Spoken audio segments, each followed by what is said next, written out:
This happened to me and my still current boyfriend. About 2 years ago, we live in a city that has a main downtown area. The main city is pretty liberal, but once you get out into the county, it can become quite the opposite.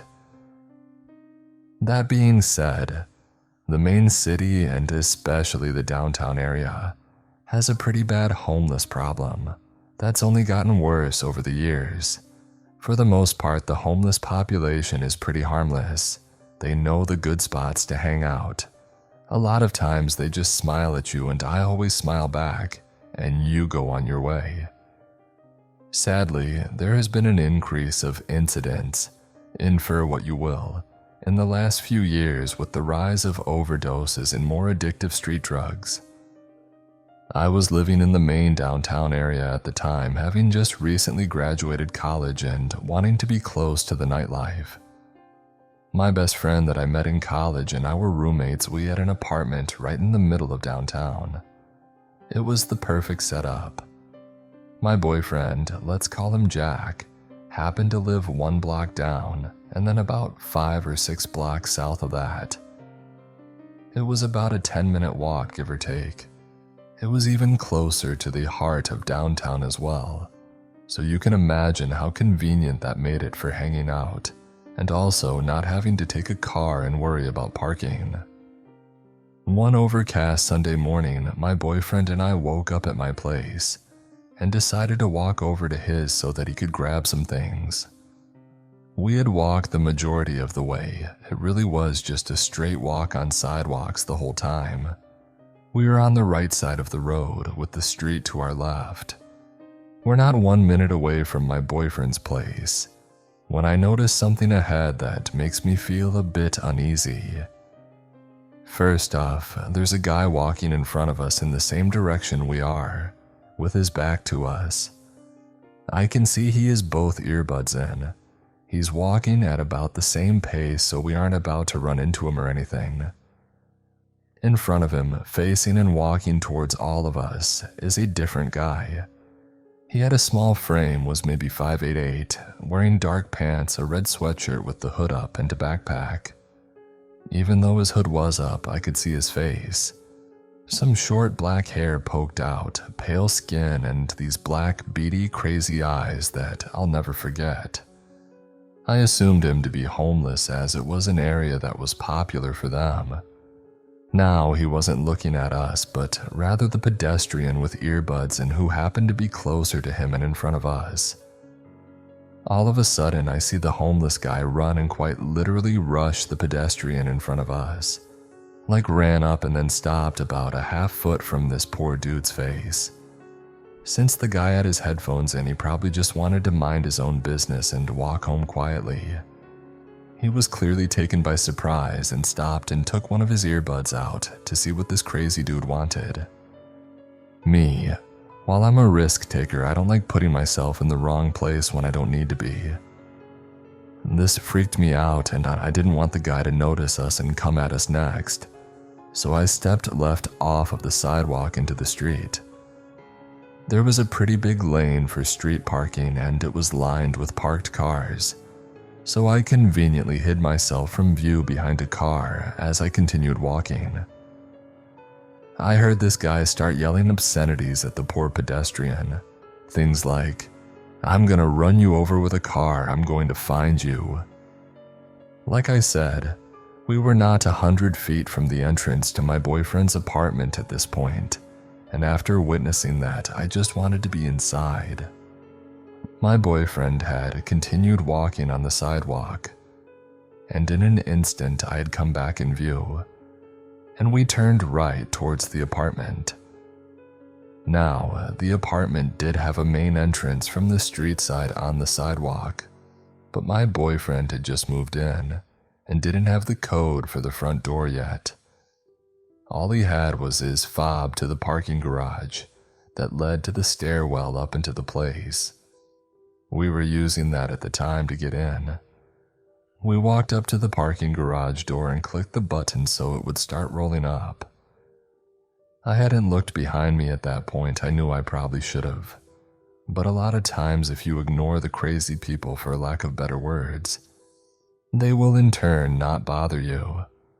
So I was kind of following that tactic at the moment. The garage door was open and we went inside. My boyfriend clicked the button to close it. We started the short walk to the door to the stairwell. The garage door was nearly closed, and I don't know what prompted me to look back, but I did. And what I saw still gives me the chills today. It was the homeless guy from the street. He was squeezing under the garage door while he still could. I remember the chill that ran down my spine as I locked eyes with his, and I yelled at my boyfriend, "Jack, he's following us." I'm not sure what I expected my boyfriend to do, but he pushed the door to the stairwell open and started running.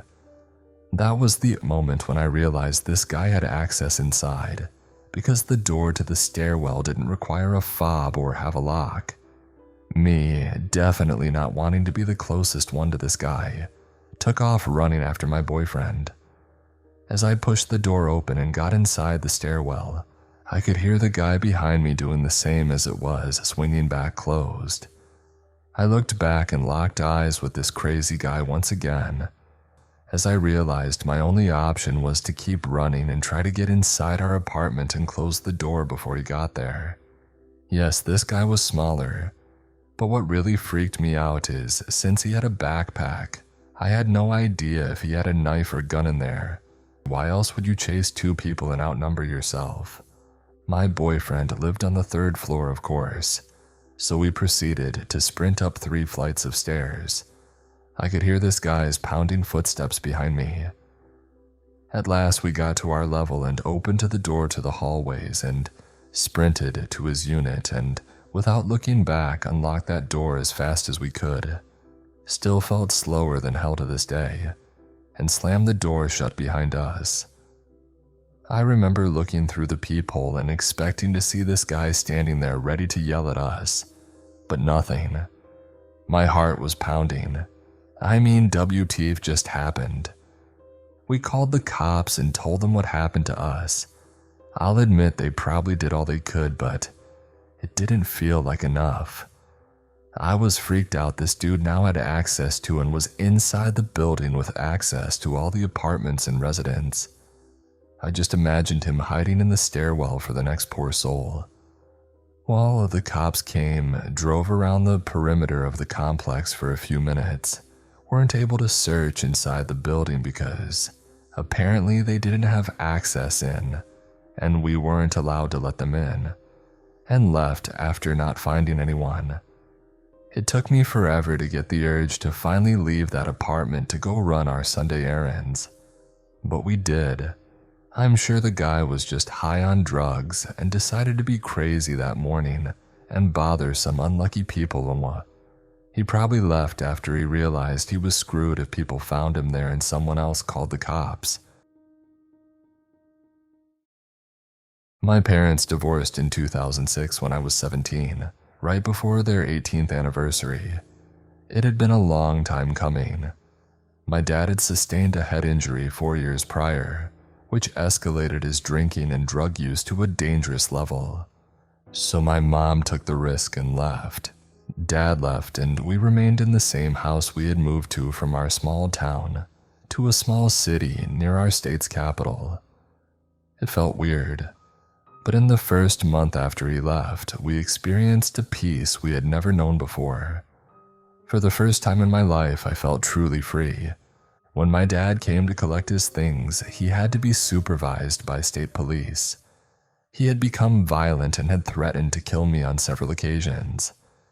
He never cleared out the basement, leaving behind garbage. So my mom, some friends, and I helped with the cleanup effort. We ended up getting around $200 from all the beer cans we returned. My friends and I replaced the furniture, instruments, stereos, and even got a fridge for soda and beers. We took over the garage and basement. It turned out my dad had been growing weed in the basement, which was illegal in our state at the time. My mom had a job where she could get fired and lose her license if caught. My friends and I didn't want to get involved with selling any of it. We were just interested in having fun on our terms. We liked to drink, but beyond that, we didn't get into anything more. So we threw it all out. My dad had told us he got everything and that was it. We thought we'd never have to interact with him again, especially after he gave me up during the family court proceedings. But we were wrong. Our house was on a hill and bordered the city, with alleyway access to the small backyard. The basement could only be accessed from outside and was secured with a padlock on a sturdy door. The house was next to a diner and a storage garage, so everything closed after 5 p.m. There were other houses on the street, and it was a main road connecting to a small highway. I don't remember when it started, but I recall my dad calling our house every night drunk and accusing my mom of cheating, even though he was living with another woman at the time. He would call crying and belligerent some nights. Then we started noticing people prowling around the house. It started subtly until my special needs sister started seeing a ski-masked man at her window. I often chased away these intruders with a bat, sometimes alone or while watching my sister as my mom had to work multiple jobs. I started working too. Most nights I would wait up and patrol making sure everyone was safe. Most nights it was nothing. But I developed a good deal of trauma from all of this and a caffeine addiction, as I was always on high alert. I suspected a few of my dad's friends, especially since they were very interested in the basement.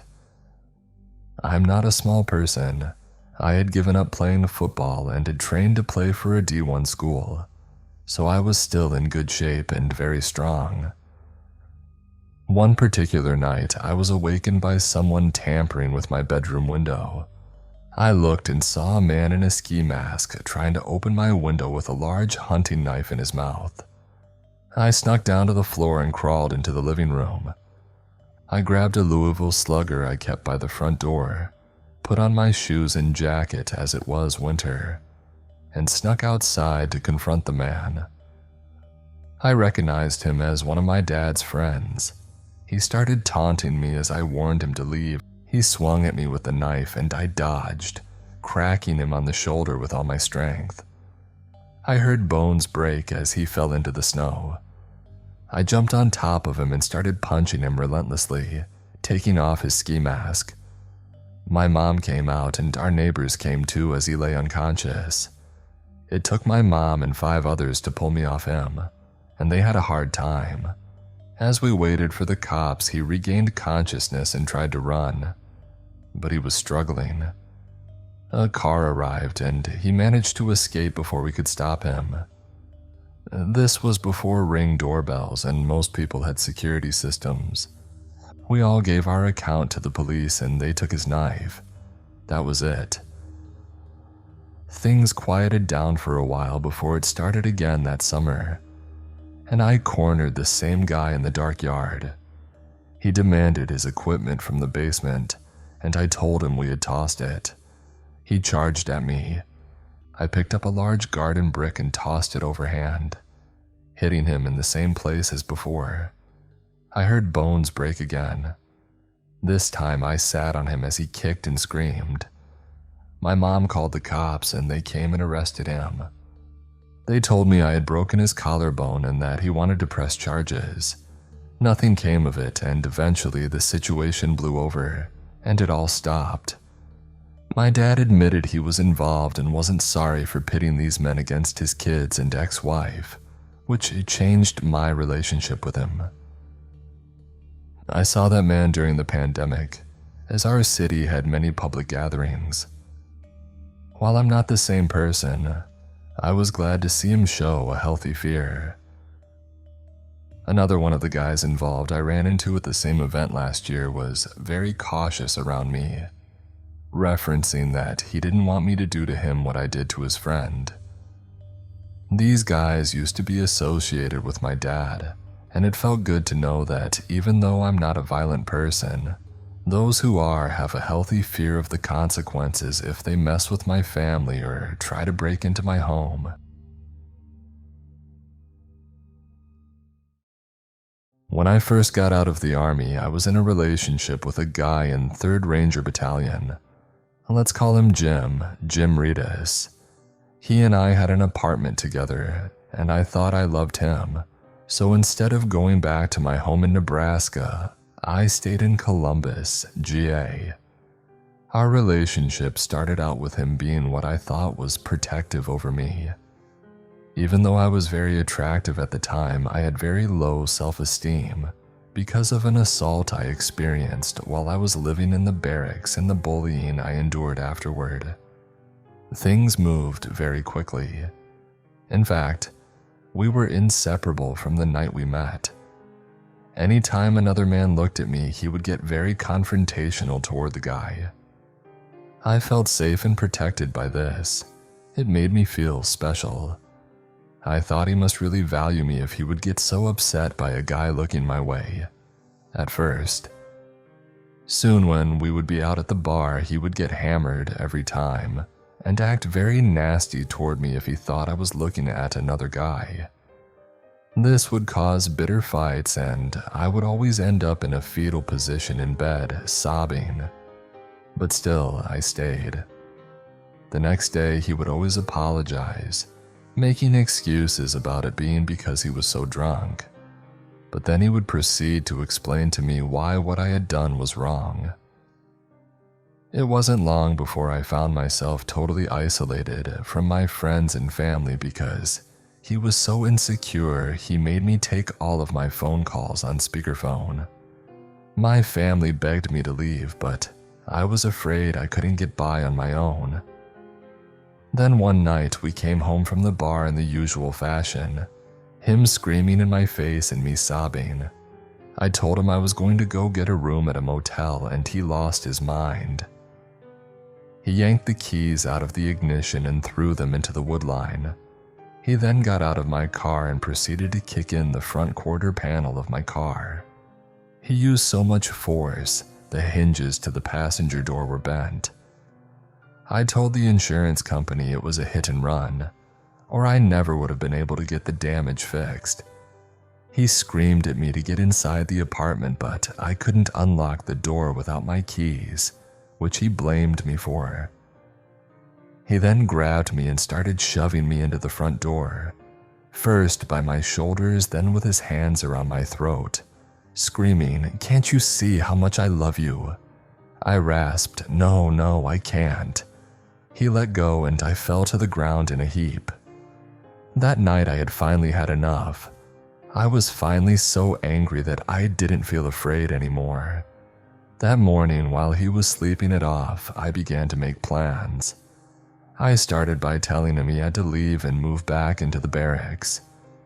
When he refused, I had to get his chain of command involved to make him leave the apartment and go back to live in the barracks, on someone's couch in the street, just as long as it wasn't with me. He stalked me mercilessly. I filed for an OP, but he bullied me into dropping it. I knew I would never be free from him if I stayed. So my parents sent me some money via Western Union. This was in 2002, and I rented a Penske truck and a trailer, got help from my neighbor guy friends to load it up as soon as the sun set, and I brought it from where I had hidden it. My best chance was to leave under the cover of darkness. I was really sick that night. I was running a fever of 103 degrees, but I knew it had to be then, it couldn't wait. I just told myself that I just had to get out of the city limits, then I could pull over and sleep a little bit. I figured I would just drive as much as I could and then rest when I couldn't push any harder. I put my puppy in the cab of the truck with me, towed my car behind the truck and left.